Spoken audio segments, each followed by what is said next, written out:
बिस्मिल्लाहिर्रहमानिर्रहीम। अस्सलाम वालेकुम।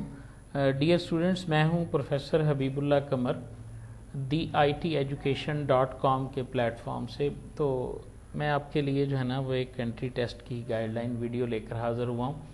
असल में मेरे बहुत से जानने वाले स्टूडेंट्स ऐसे हैं कि जो MSc IT में या BScs के अंदर जो है ना वो अप्लाई कर रहे हैं पंजाब यूनिवर्सिटी गुजरांवाला कैंपस में। तो इसका ताल्लुक गुजरांवाला कैंपस से नहीं है, बल्कि इसका ताल्लुक कुछ जनरल गाइडलाइन से है। और मैं ये चाहता हूँ कि आप इस वीडियो को ज़रूर देखें टेस्ट देने से पहले, ताकि आपको कुछ अंदाज़ा हो। बेसिकली इस टेस्ट के अंदर ये सैम्पल है जो यूनिवर्सिटी ने प्रोवाइड किया है 2018-2019 के लिए।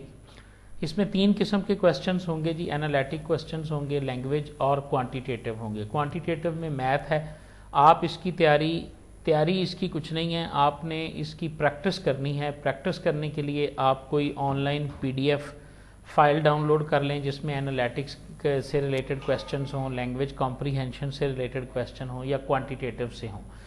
या फिर ये है कि कोई बुक आप ले लें जिस बुक में ये एक्सरसाइजेज मौजूद हों, थोड़ा बहुत कॉन्सेप्ट भी बताया गया हो और उसके बाद ये एक्सरसाइजेज भी मौजूद हों।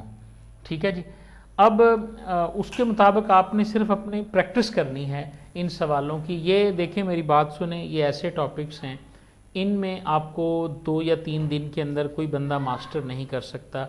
ये वो सारी टेक्निक्स हैं, लॉजिक्स हैं जो आपने इससे पहले पढ़ी हुई हैं।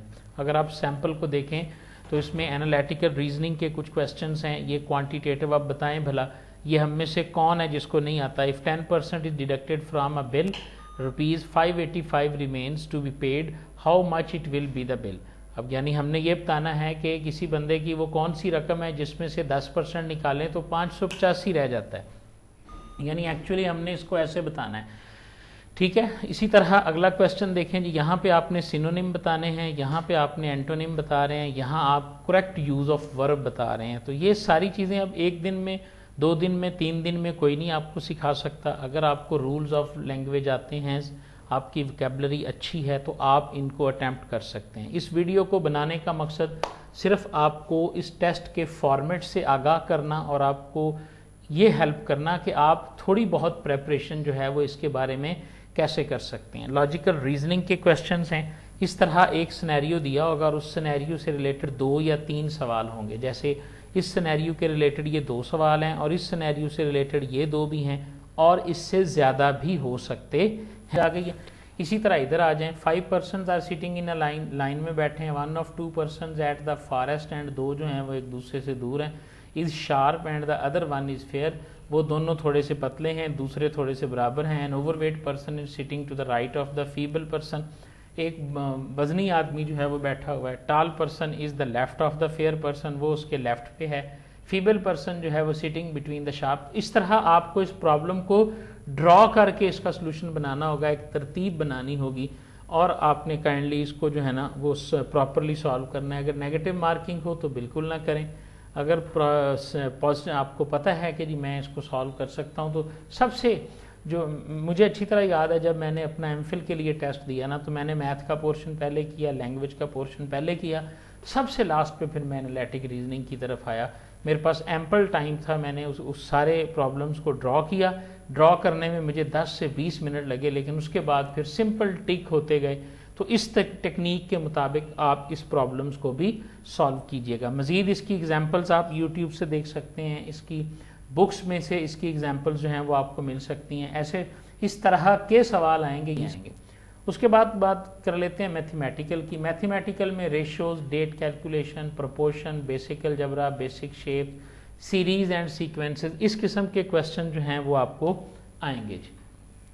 ये जो क्वेश्चन हैं, ये क्वेश्चंस आप देखें, मसलन 10% is deducted from a bill, ₹585 remains. अब इसको स्टूडेंट किस तरह से सॉल्व करते हैं। स्टूडेंट को एक फार्मूला बताया हुआ है जी कि आपने 10% या 585 ये कैसे कैलकुलेट करना है। तो मैं ये रिकमेंड करूँगा बेसिकली इसको समझें। वो कहता है कि 585 किस रकम में से हम 10% देखें, किस रकम में से हम 10% माइनस करें तो ये बन, सिंपली इनका 10% कैलकुलेट करना शुरू कर दो। समझ आ रही है। आप पहली रकम का 10% कैलकुलेट करोगे तो 65 आएगा, 65 को 650 में से माइनस करोगे तो आपके पास 585 आ जाएगा। यानी यही आपका आंसर जो है ना वो सॉल्व हो गया, बजाय इसके कि आप फार्मूले में इसको पुट करो। The average of 3 consecutive number is, 3 number हैं उनकी हमने एवरेज लेनी है, तो उनका मिडल नंबर जो है ना वो उनकी एवरेज होगा। मिसाल के तौर पे 5 इधर है, 10 दरमियान में है और 15 एक साइड पे है, तो इन तीनों को जमा करके जब आप 3 पे डिवाइड करेंगे ना तो उसके बाद आपके पास दरमियान वाला नंबर ही आपके पास इसका आंसर आएगा। Which of the following can be use to illustrate that all prime numbers are odd, यानी इसमें से कौन सा ऐसा नंबर है जिससे हम ये बता सकते हैं कि हमारे पास जितने भी प्राइम नंबर्स हैं ना वो ऑड नहीं होते।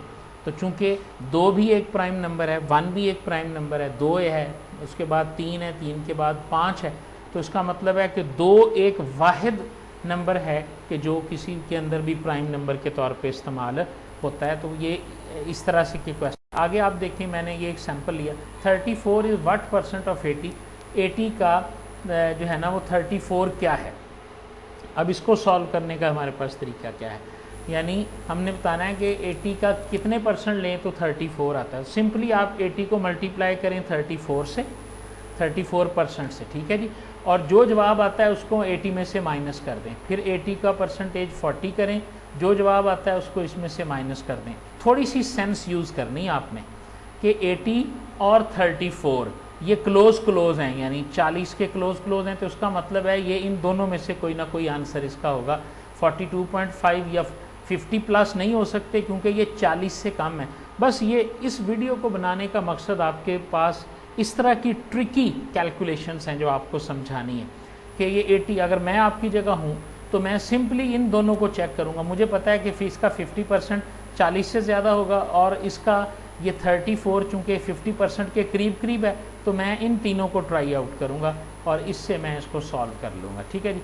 उसके बाद नीचे देखें जी, ये डे प्रॉब्लम्स आएंगे जी। Ahmad was 24 year when the daughter Sarwat was born, Ahmad 24 साल का था जब उसकी बेटी पैदा हुई। Ahmad is now 3 times older than the Sarwat, जो वो 3 गुना इससे बड़ा है। How many years was Ahmad 4 times as old, यानी देखो ये 24 साल का था और वो पैदा हुई है, अब इसकी उम्र 3 टाइम्स जो है ना वो ज़्यादा है सरवत से।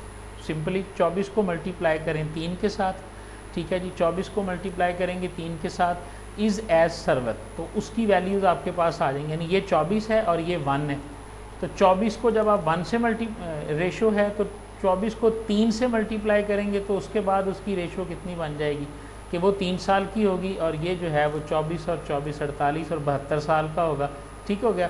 और ये जब 4 साल की होगी तो वो हमारे पास जो है ना वो आ जाएगा 4 गुना, तो सिंपली इसका आंसर जो है ना वो 4 टाइम्स आएगा, ठीक है। 24 रेशो 1 होगा तो 24 को भी 4 से मल्टीप्लाई कर दें और 1 को भी 4 से मल्टीप्लाई कर दें तो ये 4 आ जाएगा। If the sum of all positive integer less than 1000, अगर ए का 10,000 से सम कम है, what the sum of all the positive odd integer less than 100 less than 1000, तो उनका सम जो है वो हमारे पास है किसके इक्वल होगा, अलजबरे का सवाल है। अच्छा जी, इसी तरह आप देखें सीरीज़ के रिलेटेड क्वेश्चंस आपके पास होंगे। सीरीज़ एक तो अरिथमेटिक होती है जो सिंपल होती है, 1 3 6 10 15, ये आसान होता है सवाल, इसको आपने फाइंड आउट कैसे करना है जी। 1 3 6, इसका सोल्यूशन क्या है, 3 में से 1 माइनस करेंगे, इसी तरह 6 में से 3 माइनस करेंगे, 10 में से 6 माइनस करेंगे और 4 15 में से जो है वो हम 10 माइनस करेंगे। इस तरह हमारे पास ये सीरीज़ जो है वो आगे से आगे बढ़ती चली जा रही है। आपने इसका फॉर्मेट जो है वो फाइंड आउट करना है। अरिथमेटिक सीरीज़ में जमा तफरीक होती है, इसमें जमा नहीं होती। जो मिक्स्ड सीरीज़ होती है इसमें जमा भी हो रहा होता है, यानी 10 को 2 से मल्टीप्लाई करके 2 जमा किया तो 22 आ गया, 22 को 2 से मल्टीप्लाई जमा करके 2, यानी एक कांस्टेंट सिमेट्रिक बिहेवियर होगा इन दोनों के दरमियान। ये हमने फाइंड आउट किया, तो हम 190 के 2 से मल्टीप्लाई करेंगे और उसके अंदर 2 को ऐड कर देंगे। ये मिक्स्ड सीरीज़ है, इसमें ज़रब भी है, इसमें जमा में माइनस भी है। इसी तरह सीरीज़ स्केयर्स पर मुश्तमिल हो सकती है, 324 361 441, तो ये देख लो ये 20 का स्केयर है, यहाँ से मुझे अंदाज़ा होगा ये 20 का स्केयर है। इसको चेक करो ये 19 का है, इसको चेक करो ये 18 का है, ये 18 का स्केयर, ये 19 का, ये 20 का, ये 21 का, तो नेक्स्ट हमारे पास 22 का स्केयर जो है ना वो आएगा। परफेक्ट क्यूब हो सकता है, 3 ताकत 8 की 3 है, ये 9 की 3 है, ये 10 की 3 है, तो अगला जवाब हमारे पास 11 की 3। इसी तरह शेप्स के मतलब सवाल आ सकते हैं, ट्राइंगल से मतलब, रेक्टेंगल से मतलब, ऑक्टागॉन, इनकी बेसिक जितनी भी प्रॉपर्टीज़ हैं इन सबको आपने पढ़ना है कि इन प्रॉपर्टीज़ के अंदर जो है वो इनकी तादाद कितनी होती है, वर्टिसेस कैसे होते हैं, राइट एंगल ट्राइंगल क्या है, ये सारे कॉन्सेप्ट में यकीन करें मैं ये कहता होता हूँ कि 8वीं की मैथ से ज़्यादा टेस्ट नहीं होता। अगर आप देखें शेप सारी 8वीं में, ज्योमेट्री सारी 8वीं में, रेशो 8वीं में, डे एंड डेट प्रॉब्लम 8वीं के अंदर मौजूद हैं, यानी क्लास 8 का मैथ जो है ना उसको आप या बुक ले लें। उसके बाद आपके पास लैंग्वेज का पोर्शन आएगा, जैसा कि मैंने पहले बता दिया। इसमें आप 2 चीज़ें आपसे पूछी जाएंगी, एक सिनोनिम्स होंगे और एक जो है वो हमारे पास करेक्ट यूज़ ऑफ वर्ब होगा। करेक्ट यूज़ ऑफ वर्ब का एक टेबल बना लें कि इज़ एम आर के साथ कौन सी फॉर्म यूज़ होती है, हैज़ हैव के साथ कौन सी होती है, विल और शैल के साथ कौन सी होती है।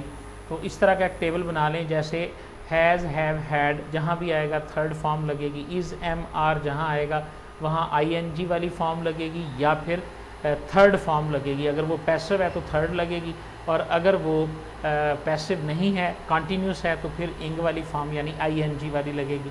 और 2 टेंस ऐसे हैं जिसमें कोई हेल्पिंग वर्ब नहीं होगा, यानी प्रेजेंट इंडेफिनेट और पास्ट इंडेफिनेट। अगर लेफ़्ट साइड पे कोई हेल्प नहीं है, is am are will shall और इसी तरह वाज वर कुछ भी नहीं है, तो फिर आप देखें कि या उसमें पहली फॉर्म और एस का इजाफा होगा या उसमें दूसरी फॉर्म जो है वो लगेगी। इस तरह ये हेल्पिंग वर्ब और यूज़ ऑफ फॉर्म्स का एक टेबल और चार्ट जो है ये आप कहीं से डाउनलोड कर लें तो वो आप याद कर लेंगे। ठीक है जी, मैं उम्मीद करता हूँ जी कि डेफिनेटली आपको इससे कुछ ना कुछ हेल्प ज़रूर मिलेगी। तो अगर आपको ये वीडियो पसंद, आप theiteducation.com के चैनल को सब्सक्राइब कर सकते हैं, लाइक कर सकते हैं।